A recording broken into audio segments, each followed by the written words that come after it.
I'm Mark Clem for Meet the Members of the National Ski Patrol. And as we like to say all season long, hey, we're here with you all the time, trying to keep you up to date on what's going on in the winter and even in the summer when the training starts and all that. But the latest focus out there, folks, has been combating the COVID-19 virus. And this summer has been basically, normally at this time, we're going to refreshers and interviewing candidates and talking to instructors, and everyone gets excited about the ski season. But we're still fighting the fight here. We're still trying to get together and get the training and get everybody juiced up and ready to go for the 2021-22 ski season. And we're here with Sharon Friedel. Sharon is a ski patrol at Blue Mountain, but more importantly, she's the Eastern Pennsylvania Regional Director. And Sharon, thanks for stopping by today.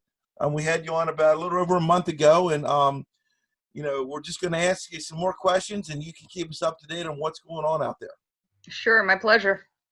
So Sharon, just talk about, it's been a while, and I forgot to mention you are a member of the Cooped Up Task Force, which is a group of folks in the Eastern Division trying to figure out how we're going to simulate a ski patrol season and get everyone trained and ready to go. And just what's the latest and greatest on the task force? So the task force has been busy. We've been meeting weekly. We're updating some documents. The main document that is out right now, which all the patrollers in at least in Eastern PA region have received, is on some guidelines on how to protect yourself and how to deal with patients amidst COVID-19. We're continuously updating that because COVID's changing every day. And so we're putting through, actually, we're meeting again this Thursday to put some final touches on the second revision of the document, and hopefully to get that out to all of the patrollers within the next week or two. Now, the Cooped Up Task Force, again, is a group of ski patrollers, veteran ski patrollers from the Eastern Division, but it's not all just leaders. Within the division, it's kind of a hodgepodge of different levels, so everyone gets their voice, and it's not always just the top guys throwing their 2 cents in, so they're getting a sample from all the ranks of the folks in the Eastern Division. And the one thing we'd like to talk about is the national office just sent out a notice email a few days ago about CPR. They're going to be relaxing every year. If you don't really know this, hopefully if you're a veteran patroller, you know this, but you have to demonstrate your CPR skills just to keep you up to par on that. And in terms of eliminating the face-to-face and the hands-on and all that stuff, they're going to kind of eliminate that this year and give that waiver. However, I'd like you to explain that, because there's some people up there that really didn't understand it. You still have to have a current CPR card with an approved CPR provider. So you may have to take CPR again. Right, that's correct. So if you have a current CPR card and it does not expire until 2021, then all you need to do is you're pretty much good to go. They're going to relax on the annual refreshing of the skills. But if your card expires this year, then you have to take the course to have a current CPR card. So there you go, folks. It wasn't written. It seemed to me it was a little unclear how it was written. I mean, I knew it was coming out, so maybe I just knew too much information, but I've explained to some patrollers, because I think the first line they said is, hey, we don't have to take CPR anymore. And they're like, okay, good. I'm like, well, that's not really the deal. So thank you, Sharon, for kind of clearing that up, and hope you folks out there, if you don't think you have to do it, we'll remind you a couple times again. Sharon, in terms of the OEC refreshers, there was a thing out there that I don't know what the word is, encouraged or suggest or whatever, that we all use the hybrid version this year, and then the resorts get together once we do get on snow and have some on snow scenarios and things like that to get everybody up to speed. How is that still accurate? Is that still what the message is? That is still very accurate. So what we're recommending is that everyone do the hybrid refresher, and along with the hybrid refresher is also the annual workbook that you have to do for your refresher. It's all online. One module or one section focuses on the hybrid part of it, and then the workbook, it flows one right to the other. At the end of it, you'll get a certificate that says that you have completed the online hybrid and the workbook. Okay. And you just hand that certificate into your instructor of record for your refresher. That is eliminating the hands-on skills that we normally do in person at a refresher. So in a sense, refresher A requirements will be fulfilled just by doing those two things. However, what they are recommending is in the winter, when we get started with our on the snow practices, throw a couple of scenarios in there, especially ones that are kind of geared up towards focusing on the changes with the 6th edition OEC rollout. Right. So the instructors are all going to be going through their rollout for the 6E updates, and then they can incorporate that into each patrol's on the hill exercises. Now, the other question has been circulating out there, and I'm going to pass it on to you. Do you have any idea, because it's right about now that we used to get the workbook in the mail, do you have any idea when that will be sent, and we should have our hands on that? That I don't have a definite answer on. However, if you do log online to start your hybrid, the workbook is already online. Okay. So again, it's part of that electronic format. So the printed version will be coming out in the mail eventually. I think within the next month. Okay. I heard July, August. So everything else is online and it's already available. I guess the key word in that statement is, folks, it's coming. But if you're getting antsy and you're bored because you're keeping way too much social distance, you can go online and it's all on there on the website, if I heard you correctly. Yes, it's in under the learning management system for the online learning. So when you click on there, you will clearly see the Cycle A OEC refresher. Let's switch gears a little bit to the OEC candidates this year, folks taking the class. I know you're involved in your class up there at Blue Mountain, and I know a decent amount of classes are from, I've heard of mountains that have never really done the hybrid part before, are starting with that now that they have the 6th edition of the OEC manual, and with minimal face time, and again, hopefully we graduate into more opportunities for FaceTime as the fall hits and we get closer to winter. How is that going from what you've heard from all the, many of the mountains out there? And is there still a fear that we may take a step back if some states have to retract back into phase 1 lockdown? Yeah, so each ski area is looking at it a little differently. There are some ski areas that are starting their candidate class with the OET in December when their mountain opens, and then rolling into the OEC in the spring. There are some patrols that are still going to continue with the OEC this summer, and as long as the instructors do their 6E rollout, then they're eligible to teach those OEC classes. The hybrid, again, is definitely recommended. And the OEC instructors are receiving also virtual learning on what they call Navigate, which will navigate them through how to set up the hybrid course. National will have a sample course set up. They can just tap right into the one that's already created. And then when they go in there, they can actually edit and make adjustments and kind of customize it to how they want to do their hybrid part. No, I haven't really read the entire 6th edition. I don't know if I'll actually read it from 1 to the end, but what I have seen about it, I kind of like it. I think it's very easy to adapt to, and it gives you a lot of opportunities to utilize the book in many other ways that we have before. What have you heard? What feedback have you heard from the 6th edition from just the patrollers out there? So far I've been hearing a lot of good feedback on it, mostly from instructors. I don't know that a lot of patrollers have purchased the book yet. However, they should, because when they do their hybrid refresher on the workbook, there's a couple of questions in there that are related specifically to the new edition, Mhm. that they might have to look up some information on. The layout of it is great. The workflow of it is really good. It's a bit smaller than the previous books.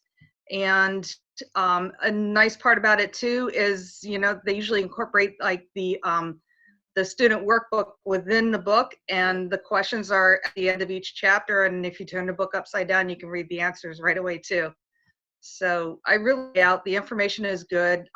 They took out a few things, they added a few things. It's all good.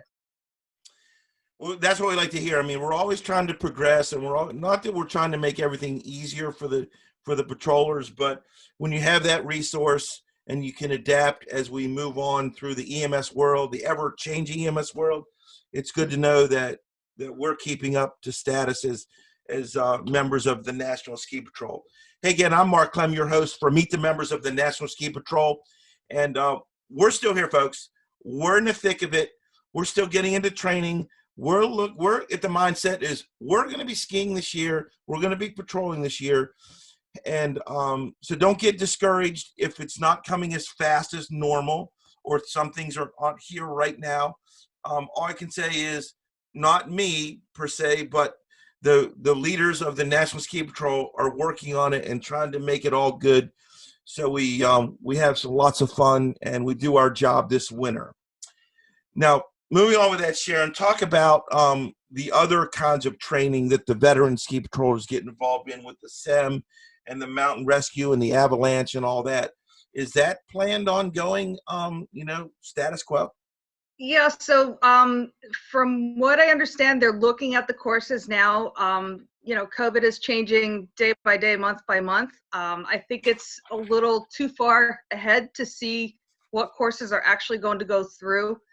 There may be a lot of virtual learning to some of these courses, and so the instructors and program advisors are adapting to that and seeing how much of it can be done online. There's undoubtedly going to be some decreased class sizes so that we can maintain the social distancing depending on the state, the county, what the laws are governing those counties. So it's something that the teams are looking at every day, and we want to continue to provide quality programs for our patrol, and we're patrollers. We're going to keep moving forward. We just need to adapt to all of this and make those changes. I think the legend Dave Walker told me a little while ago. He said, if we don't come up with a process or a rule or whatever, a protocol, patrollers are resilient and they'll make up their own, and we'll keep moving forward. Is that accurate? I think that's pretty accurate. Dave Walker always has a good concept of things.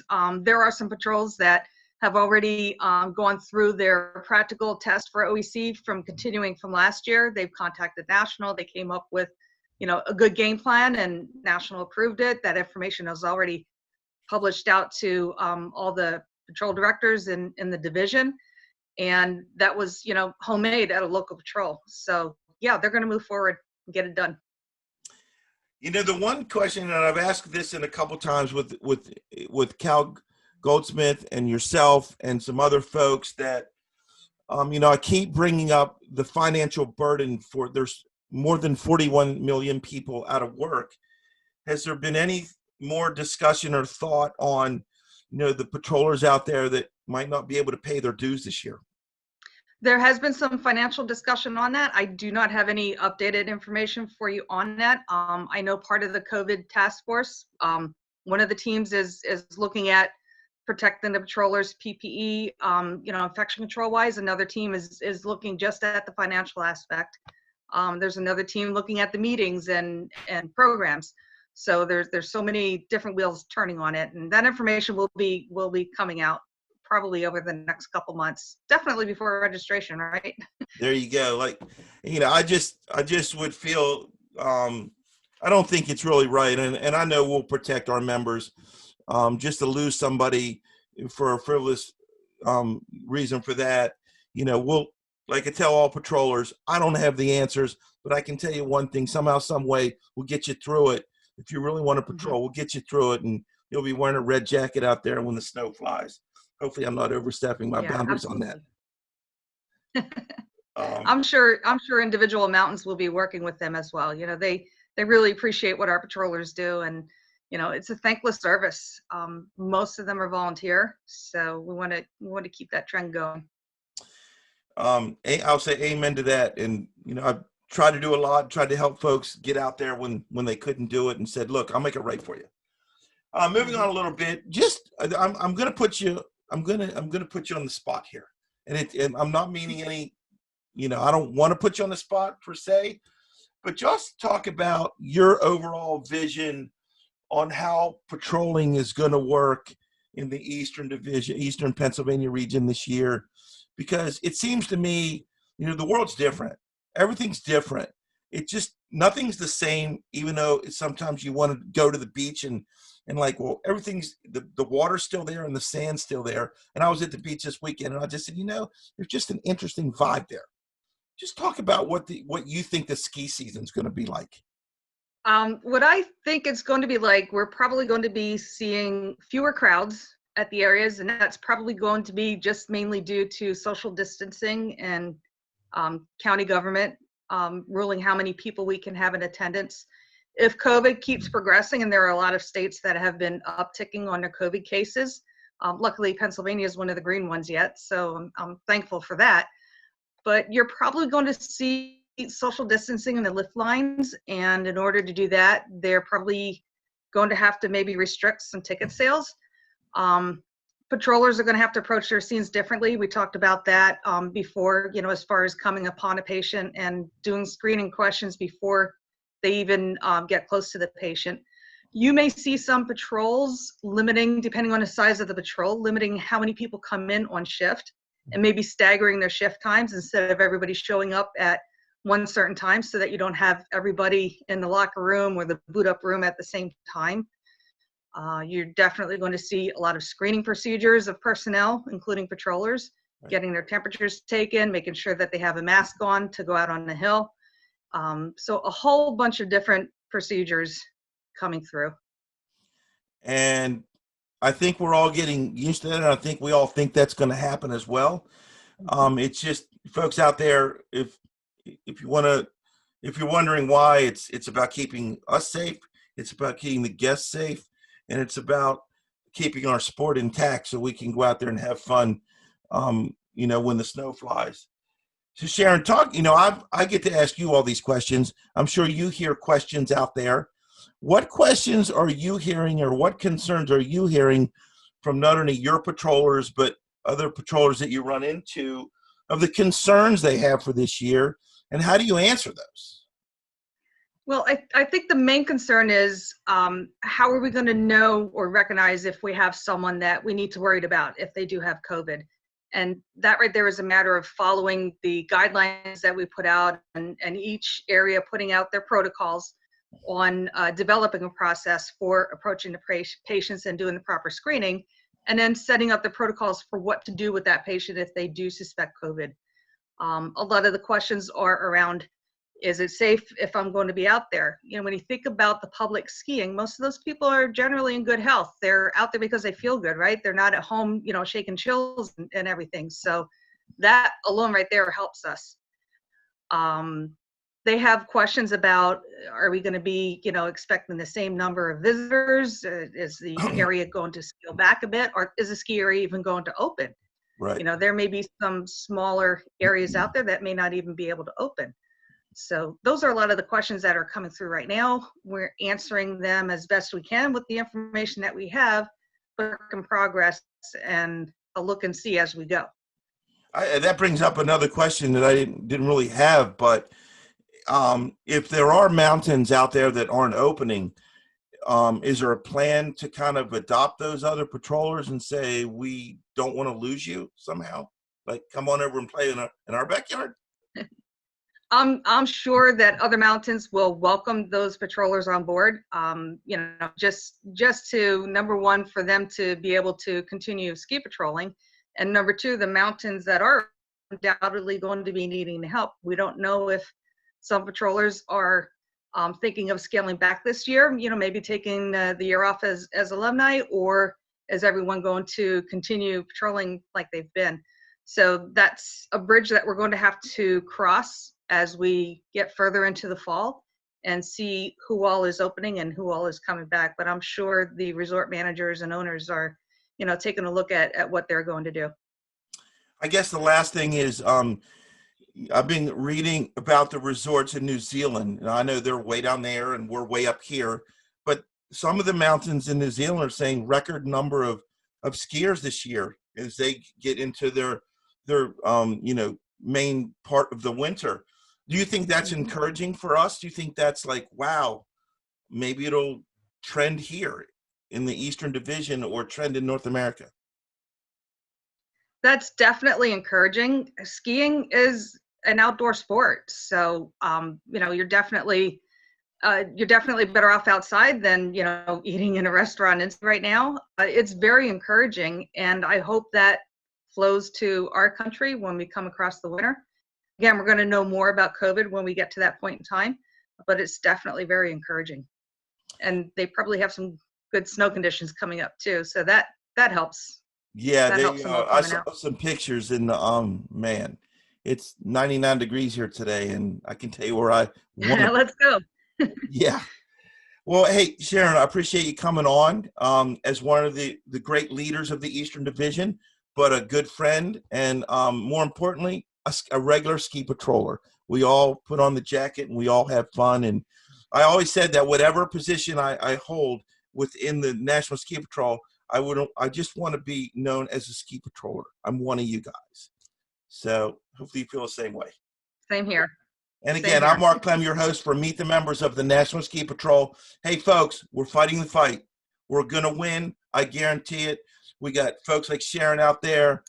We got all the folks in the Eastern Division, plus the rest of the division and then the national office. We can't ensure, we can't guarantee it, but I tell you what, we're not going to get down without a fight. Again, I'm Mark Clem, your host for Meet the Members of the National Ski Patrol. And we'll see you on down the road. Hey, jump on the bandwagon. It's going to snow soon. See you later, folks.